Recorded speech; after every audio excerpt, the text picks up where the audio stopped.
In this video, you'll be learning everything you need to know on how to become an effective goal laner, including how to play at each phase of the game and important tips that you should apply. So, for the beginners who don't know yet, what the fish is goal lane? Well, in Mobile Legends, the map is divided in 3 lanes. The top and bottom lanes are randomly assigned as the goal or EXP lane when the game starts. You can see where the goal lane is when the game starts by looking at the minimap. See the gold dollar icon here? That's where the goal lane is for that specific game. If you're epic rank or higher, you can also check this during the drafting phase by clicking the little map icon here. Over here, you can see where the goal lane is. What gives the goal lane its name is a special cannon minion that provides 25% extra gold compared to the other cannon minions in the other lanes during the first 5 minutes of the game. This obviously means that the goal laner will be able to gain gold faster than the other roles. As the goal laner, your main responsibility is to be the primary damage dealer for your team, especially during the later stages of the game. In order to do that, your priority for the early and mid phases of the game will be to farm as much as possible so you can get as much levels and gold as humanly possible. Levels will increase your damage through base attributes and upgrading skills, while obtaining gold will give you access to items which massively boost your damage output. So, the question is then, which heroes can do the job? Well, we want heroes that have high damage scaling so that all the resources that are funneled to the goal laner will mean something. In Mobile Legends, this will be most of the marksman heroes and can sometimes be mages such as Lunox and Harith. This is because marksman heroes have range attacks and can continuously deal high sustained damage throughout fights. Here are the current meta goal laners as of the time of recording, and also the heroes which I believe are more suitable for beginners to play. For beginners, try to play and master around 1 or 2 heroes first. This will reduce your stress in trying to learn new mechanics, so you can focus on improving other aspects of your game. If you are unsure of how to play a specific hero, do join my Discord server. Our Discord community is really helpful and can definitely give you tips on how to play them. You can find the link to the Discord server in the description of this video. Now that we know what is the goal lane and what a goal laner's main responsibilities are, let's talk about how to actually play one. Between the start of a game until about the 5 minutes mark is usually known as the early game or the laning phase. As mentioned earlier, the goal lane will be supplied with the gold cannon minion in the first 5 minutes. As such, it is extremely important for you to be in the lane to farm the gold from the minion waves during this period. Positioning in the lane as a solo queue goal laner is crucial. Try to position yourself on either side of the lane and not in the middle. The reason is because the middle is where you will be most vulnerable. The safe side of the lane is where you'll be the safest, as it will be difficult to be ganked from this area. If the enemy approaches your lane,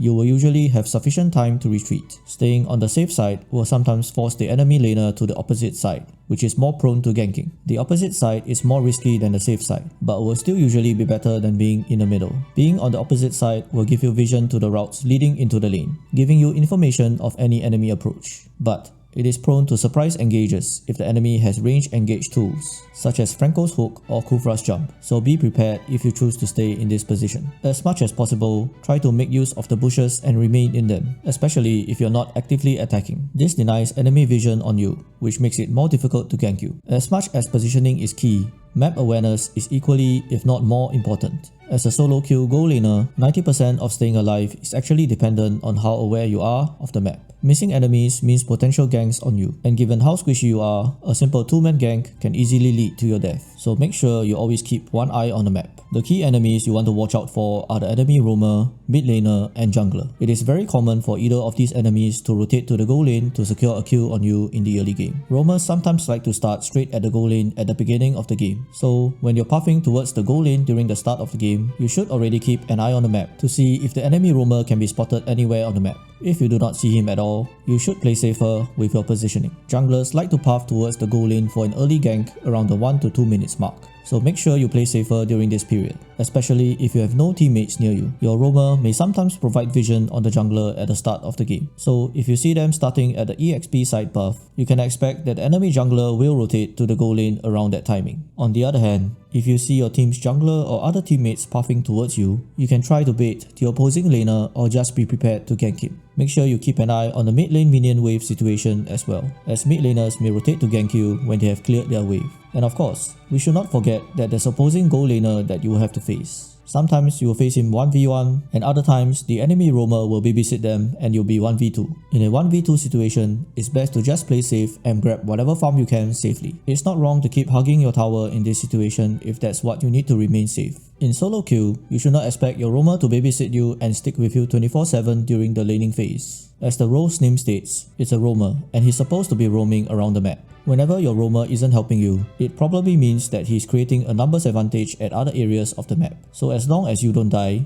you're already helping yourself and the team. In a 1v1, you have to assess the situation and determine if you're the stronger early game hero. Heroes such as Leslie or Mia tend to be weaker in the early game and will get out damaged by other heroes, so try to play safer with such marksmen. Trying to trade HP with the opposing laner tends to go badly for such heroes in the early game, and if you're low on HP, you will not be able to stay in the lane to farm. On the flip side, you can adopt a controlled aggression approach if you are the stronger early game hero. You can use your early game advantage and poke the opposing laner to reduce their HP as low as possible. This will force them away from your minions, which can possibly deny farm from them, or even force them to waste time recalling back to base. If they decide to stay even when they are low HP, you can simply take advantage of this and finish them off. However, remember to never be overly aggressive and be map aware at all times. Winning the lane doesn't mean you have to land a kill on the opposing laner. You can win the lane just by forcing the enemy to recall. Killing him is simply a bonus. Don't worry if you are a beginner and are not familiar with which heroes are stronger than which in the early game. It will take you time to familiarize with the heroes. So for now, just play safely and ensure you get your farm. There is an advanced technique known as lane freezing, which you can use to create better conditions for you to farm or set up ganks. The idea is to refrain from hitting enemy minions so that your minions will be killed first. This will cause the enemy minions to move further into your lane and clash nearer to your tower. When you create such a condition, the enemy gold laner will have to be deeper in the lane and be more prone to ganks if he wants to get the farm from your minions. At the same time, you'll also be closer to your tower, which makes it a lot more difficult to gank you. And even if the enemy tries, you're only a millisecond away from the protection of your tower. If your minions were cleared by the enemy early, you can simply clear until the last enemy minion is left, and then draw it to the edge of your tower range and freeze it there until your next wave of minions clash with it. If you're very low on HP, please don't be greedy and continue staying in the lane, especially when enemies are missing. Dying is a lot worse than missing a couple of minions, especially if you died without clearing the wave. It feeds the enemy 200 gold and they can have a free license to push your turret if your team doesn't defend it. Depending on how farmed you are after 5 minutes, you can start to rotate a little with your team and help them to deal damage during fights. But if you're not doing that well or you're using a hero that needs 3 or 4 items, it will be better to stay in lane and continue farming up until you have more items and levels. For the mid game in general, continue keeping your eye on the map and go to the lanes where there are minion waves approaching and farm up as much as possible. Do not take high risks such as going too far away from your tower and going too deep into a lane. Even if you are very farmed, a 2-man gank can still easily kill you off.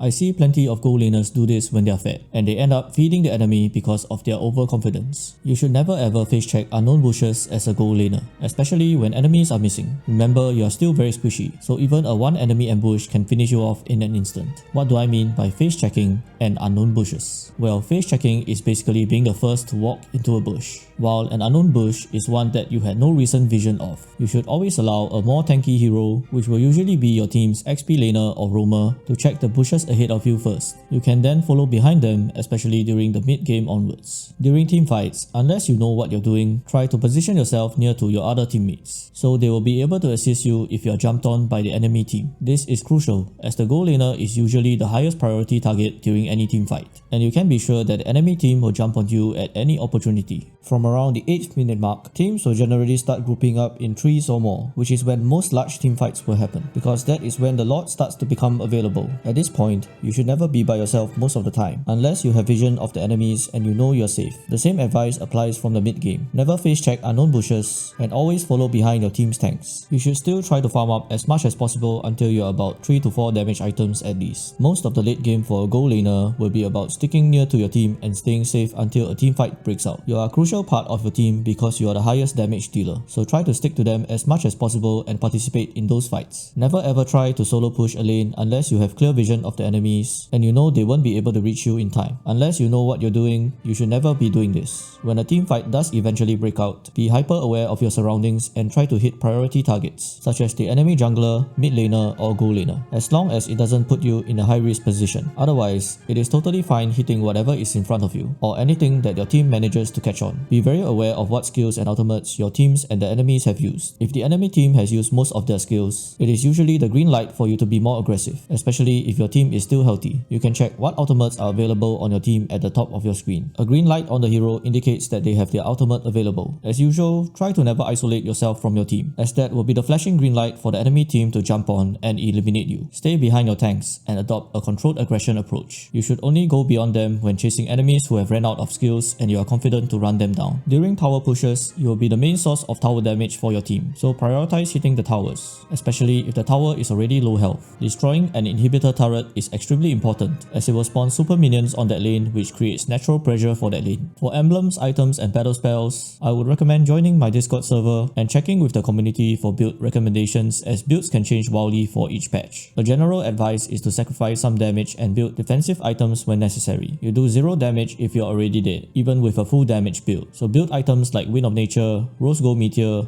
Athena's Shield or Immortality when necessary. In general, try to take safer routes when solo pathing to other lanes to avoid ambushes. Pathing through the river area alone is generally a big no-no when you have no vision of the area. The green line is the safest path to take, while the yellow line has medium risk, and of course the red line has the biggest risk. It is generally best to follow the green path when you have no vision, while the yellow path is okay if you have some vision of the enemies and need to rotate quickly. The red path should only be taken if you have full vision of the enemies. If you are alone in a lane defending a tower and there are more than 2 enemies trying to push it, it's best that you just give up the tower and not risk it. If they manage to gank you and you die, the tower will be going down anyways. I know you will feel the urge to defend your tower, but it really isn't worth it. Do not take the jungle buffs in the early game, and leave the jungle creeps for your jungler, especially during the first 5 minutes of the game. This is extremely important, as the jungler will need to farm from these monsters during this period of the game, especially the buffs. Taking the jungle during the early game not only slows down your jungler, but will also slow yourself down, as it takes a long time for you to kill these monsters as well. So, stick to farming your lane during the early game. However, you can start taking the orange buff once you're fed enough in the late game, which is when you have 4 or 5 items. And for my final tip, do your best to last hit every minion that you can throughout all phases of the game. Last hitting gives you a lot more gold than not last hitting, which accelerates your farm even more if you can do it consistently. Practice makes perfect, so don't worry if you don't become a master gold laner overnight. I know that the Mobile Legends community can be quite toxic at times, especially in solo queue, but don't worry about the flamers and just keep applying what you have learned from this guide and you'll soon master the gold lane. Do leave a like and comment if you found the guide useful and you would like more guides on other roles. And as always, thank you for watching and I'll see you in the next one.